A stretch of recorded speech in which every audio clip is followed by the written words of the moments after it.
ಸ್ನೇಹಿತರೆ, ರುಚಿ ಪಾಕ ಕಿಚನ್ಗೆ ಸ್ವಾಗತ. ಇವತ್ತು ನಾನು ನಿಮಗೆ ಬಿಸಿ ಬಿಸಿ ರುಚಿಯಾದ ಬೂದುಗುಂಬಳಕಾಯಿ ಮಜ್ಜಿಗೆ ಹುಳಿ ಹೇಗೆ ಮಾಡೋದು ಅಂತ ತೋರಿಸ್ಕೊಡ್ತೀನಿ, ಬನ್ನಿ. ಮಜ್ಜಿಗೆ ಹುಳಿ ಮಾಡಲು ಬೇಕಾಗುವ ಸಾಮಗ್ರಿಗಳು: ಬೂದುಗುಂಬಳಕಾಯಿ ಅರ್ಧ kg, ಹಸಿ ತೆಂಗಿನಕಾಯಿ ತುರಿ ಅರ್ಧ ಬಟ್ಲು, ಮೊಸರು 1/4 ಲೀಟರ್, 2 ಟೇಬಲ್ ಸ್ಪೂನ್ ಕಡಲೆಬೇಳೆ, ಧನಿಯಾ 1 ಟೇಬಲ್ ಸ್ಪೂನ್, ಜೀರಿಗೆ 1 ಟೀ ಸ್ಪೂನ್, ಸಾಸಿವೆ 1 ಟೀ ಸ್ಪೂನ್, ಹಿಂಗು ಚಿಟಿಕೆ, ಅರಿಶಿಣ ಚಿಟಿಕೆ, ಅಡುಗೆ ಎಣ್ಣೆ 2 ಟೇಬಲ್ ಸ್ಪೂನ್, ಅಕ್ಕಿ 1/4 ಟೀ ಸ್ಪೂನ್, ಕೊತ್ತಂಬರಿ ಸೊಪ್ಪು ಸ್ವಲ್ಪ, ಕರಿಬೇವು ಸ್ವಲ್ಪ, ರುಚಿಗೆ ತಕ್ಕಷ್ಟು ಉಪ್ಪು, ಹಸಿ ಮೆಣಸಿನಕಾಯಿ 2, ಶುಂಠಿ 1 ಇಂಚು, ಬ್ಯಾಡಗಿ ಮೆಣಸಿನಕಾಯಿ 2, ಒಂದು ಅರ್ಧ ಲೀಟರ್ ಆಗೋಷ್ಟು ನೀರು.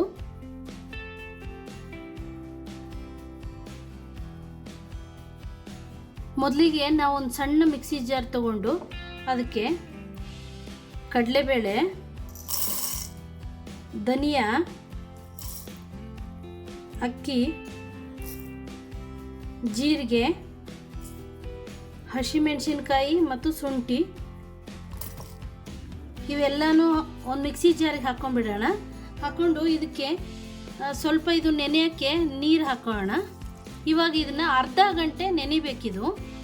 ಚೆನ್ನಾಗಿ ಕಡಲೆಬೇಳೆ ಎಲ್ಲ ನೆಂದರೆ ರುಬ್ಕೊಳ್ಳೋಕೆ ಚೆನ್ನಾಗಿರ್ತದೆ, ಆ ಪೇಸ್ಟೂ ಚೆನ್ನಾಗಿ ಬರ್ತದೆ. ಅಲ್ಲಿವರೆಗೂ ನಾವು ಗ್ಯಾಸ್ ಮೇಲೆ ಒಂದು ಪಾತ್ರೆಯಲ್ಲಿ ಬೂದುಗುಂಬಳಕಾಯಿ ಬೇಯಿಸ್ಕೊಳ್ಳೋಣ. ನೋಡಿ, ಇವಾಗ ಇದು ಚೆನ್ನಾಗಿ ನೆಂದಿದೆ. ನೋಡಿ, ನೆಂದ್ಬಿಟ್ಟು ಕಡಲೆಬೇಳೆ ಎಲ್ಲ ಚೆನ್ನಾಗಿ ಉಬ್ಕೊಂಡಿದೆ. ಇವಾಗ ಇದಕ್ಕೆ ನಾವು ಕಾಯಿ ತುರಿ ಸೇರಿಸ್ಕೊಳ್ಳೋಣ. ಅದಕ್ಕೆ ಸ್ವಲ್ಪ ಕೊತ್ತಂಬರಿ ಸೇರಿಸ್ಕೊಳ್ಳೋಣ. ಇದು ಸೇರಿಸ್ಕೊಂಡ್ಬಿಟ್ಟು ಇವಾಗ ನುಣ್ಣಗೆ ರುಬ್ಕೊಳ್ಳೋಣ. ಇದನ್ನು ನೋಡಿ, ಇಷ್ಟು ನುಣ್ಣಗಾದರೆ ಸಾಕು. ಚೆನ್ನಾಗಾಗಿದೆ ಇದು. ಈ ಥರ ಆದರೆ ಸಾಕು. ನಾನಿಲ್ಲಿ ಒಂದು ಪಾತ್ರೆ ಇಟ್ಕೊಂಡಿದ್ದೀನಿ. ಆ ಪಾತ್ರೆಗೆ ಸ್ವಲ್ಪ ನೀರು ಹಾಕ್ಕೊಳ್ತೀನಿ. ಬೂದುಗುಂಬಳಕಾಯಿ ಬೇಯೋಕ್ಕೆ ನೀರು ಹಾಕ್ಕೊಂಡಿದ್ದೀನಿ. ಸ್ವಲ್ಪ ಇದು ನೀರು ಬಿಸಿ ಆಗಬೇಕು. ನೀರು ಬಿಸಿ ಆಗಿದೆ. ಇವಾಗ ನಾನು ಇದಕ್ಕೆ ಬೂದುಗುಂಬಳಕಾಯಿ ಹಾಕ್ಕೋತೀನಿ. ಇದಕ್ಕೆ ನಾವು ಬೂದುಗುಂಬಳಕಾಯಿನೇ ತೊಗೋಬೇಕು. ಇನ್ನೊಂದು ಕುಂಬಳಕಾಯಿ ಬರುತ್ತೆ, ಸಿಹಿ ಗುಂಬಳ ಅಂತೇಳಿ, ಅದನ್ನು ತೊಗೋಬಾರ್ದು. ಇದಕ್ಕೆ ಬೂದುಗುಂಬಳಕಾಯಿ ಚೆನ್ನಾಗಿ ಬಲ್ತಿರ್ಬೇಕು ಅದು. ಯಾಕಂದರೆ ಒಳಗಡೆ ಸ್ಪಾಂಜಿ ಇರುತ್ತೆ ಈ ಥರ. ಅದಕ್ಕೆ ಸ್ವಲ್ಪ ಬಲ್ತಿರೋ ಬೂದುಗುಂಬಳಕಾಯಿ ತೊಗೊಂಡ್ರೆ ಮಜ್ಜಿಗೆ ಹುಳಿ ತುಂಬ ಚೆನ್ನಾಗಾಗುತ್ತೆ. ಇವಾಗ ಇದಕ್ಕೆ ಹಾಕ್ಕೊಳ್ತೀನಿ. ನೋಡಿ, ಇವಾಗ ಬೇಯ್ತಾ ಇದೆ. ಇದು ನಿಮಗೆ ಬೆಂದಿರೋದು ಗೊತ್ತಾಗಬೇಕಂದ್ರೆ ಈ ಥರ ಒಂದು ಬೂದುಗುಂಬಳಕಾಯಿ ಈ ಥರ ತೊಗೊಂಡ್ಬಿಟ್ಟು ಸ್ವಲ್ಪ ಒಂದು ಸ್ಪೂನಿಂದ ತೊಗೊಂಡ್ಬಿಟ್ಟು ಹೀಗೆ ಒಂದು ಚಾಕುವಿಂದ ಈ ಥರ ಮಾಡಿ ನೋಡಿದರೆ ಸ್ವಲ್ಪ ಕಟ್ಟಾಗಬೇಕು. ಅದು ಸಾಕು. ಇದು ಇವಾಗ ಆಗಿದೆ. ಒಂದು 80% ಅಷ್ಟು ಬೆಂದರೆ ಸಾಕು. ಇವಾಗ ಇದಕ್ಕೆ ನಾವು ರುಬ್ಬಿಟ್ಕೊಂಡಿರೋವಂಥ ಮಿಶ್ರಣ ಸೇರಿಸ್ಕೊಳ್ಳೋಣ. ಆವಾಗಲೇ ರುಬ್ಬಿಟ್ಕೊಂಡಿದ್ದೀವಲ್ಲ ಮಸಾಲೆ ಇದೆಲ್ಲ, ಇದನ್ನು ಇದಕ್ಕೆ ಸೇರಿಸ್ಕೊಳ್ಳೋಣ. ಇವಾಗ ಹಾಕ್ಕೊಂಡು ಇದು ಒಂದು ಹಸಿ ವಾಸನೆ ಹೋಗೋವರೆಗೂ ಸ್ವಲ್ಪ ಬೇಯಿಸ್ಕೋಬೇಕು. ಇವಾಗ ಮಿಕ್ಸಿ ಜಾರಿಗೆ ಸ್ವಲ್ಪ ನೀರು ಸೇರಿಸ್ಕೊಂಡಿದ್ದೀನಿ. ಇನ್ನೂ ಸ್ವಲ್ಪ ಇದಕ್ಕೆಲ್ಲ ಹತ್ಕೊಂಡಿತ್ತಲ್ಲ, ಅದನ್ನು ಹಾಕ್ಕೊಳ್ಳೋಣ. ಇದು ಸ್ವಲ್ಪ ಚೆನ್ನಾಗಿ ಮಿಕ್ಸ್ ಮಾಡ್ಕೋಬೇಕು ಹೀಗೆ, ಇಲ್ಲಾಂದರೆ ಸ್ವಲ್ಪ ಗಂಟಾಗ್ಬಿಡುತ್ತೆ ಇದು. ಒಂದು 2 ಮಿನಿಟ್ಸ್ ಅಷ್ಟು ಬೆಂದರೆ ಸಾಕು. ಇದು ಕಡಲೆಬೇಳೆದು ಎಲ್ಲ ಹಸಿ ಸ್ಮೆಲ್ಲು ಹೋಗ್ಬೇಕಿದ್ರಿಂದ ಅದಕ್ಕೋಸ್ಕರ ನಾವು ಒಂದು 2 ಮಿನಿಟ್ಸ್ ಬೇಯಿಸ್ಕೊಳ್ಳೋಣ. ಇಷ್ಟು ಚೆನ್ನಾಗಿದು ಕುದೀತಾ ಇದೆ. ಇವಾಗ ಅದು ಕುದೀತಾ ಸ್ವಲ್ಪ ಗಟ್ಟಿ ಬಂದುಬಿಡುತ್ತೆ. ಇದು ಇಷ್ಟಿದ್ರೆ ಸಾಕು ಇದು ನಮಗೆ. ಆಮೇಲೆ ಇದಕ್ಕೆ ನಾವು ಇನ್ನೂ ಸ್ವಲ್ಪ ಮೊಸರನ್ನ ಮಿಕ್ಸ್ ಮಾಡ್ಕೊಳ್ತೀವಿ ಇದಕ್ಕೆ, ಆವಾಗ ಸರಿ ಹೋಗ್ಬಿಡುತ್ತೆ. ನೋಡಿ, ಇವಾಗ ಆಗಿದೆ ಇದು. ಇದಕ್ಕೆ ನಾವು ಸ್ವಲ್ಪ ಅರಿಶಿನ, ನಿಮಗೆ ಆಪ್ಷನ್ನು, ಇದು ನಿಮಗೆ ಬೇಕಾದರೆ ಹಾಕೋಬೋದು.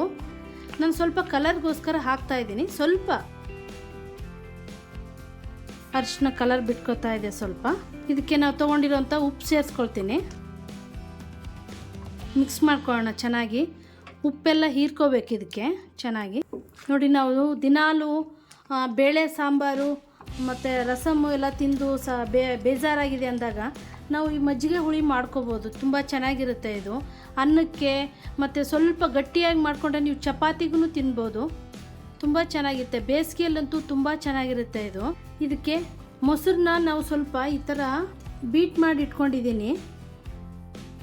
ಮೊಸರನ್ನ ಕೊನೆಯದಾಗಿ ಸೇರಿಸ್ಕೊಳ್ಳಿ, ಮುಂಚೆನೇ ಸೇರಿಸ್ಬೇಡಿ. ಮೊಸರು ಹಾಕಿ ಸ್ವಲ್ಪ ಮಿಕ್ಸ್ ಮಾಡಿ ನೋಡಿ. ಇವಾಗ ಚೆನ್ನಾಗಿ ಆಗಿದೆ. ಇವಾಗ ಇದಕ್ಕೆ ನಾವು ಇವಾಗ ಸ್ವಲ್ಪ ಕೊತ್ತಂಬರಿ ಸೊಪ್ಪು ಉಳಿಸ್ಕೊಂಡಿದ್ದೀವಲ್ಲ ಅದನ್ನು ಹಾಕೊಳ್ಳೋಣ.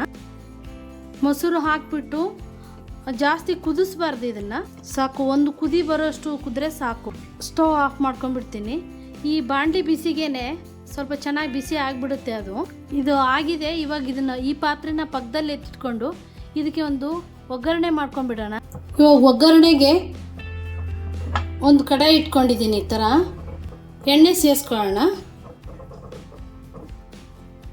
ಎಣ್ಣೆ ಕಾದ ನಂತರ ಇದಕ್ಕೆ ಸಾಸಿವೆ ಹಾಕೊಳ್ಳೋಣ.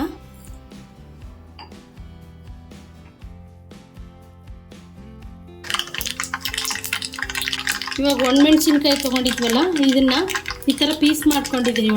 ಒಣಮೆಣ್ಸಿನ್ಕಾಯಿ ಇದು ಹಾಕ್ಕೊಳ್ಳೋಣ. ಇವಾಗ ಇದಕ್ಕೆ ಕರಿಬೇವು, ಹಿಂಗೆ ತೊಗೊಂಡಿದ್ವಲ್ಲ ಹಿಂಗೆ ಹಾಕ್ಕೊಳ್ಳೋಣ.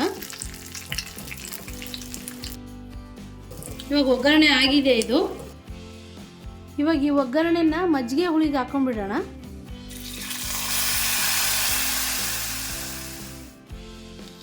ನೋಡಿ, ಬಿಸಿ ಬಿಸಿ ಮಜ್ಜಿಗೆ ಹುಳಿ ರೆಡಿಯಾಗಿದೆ.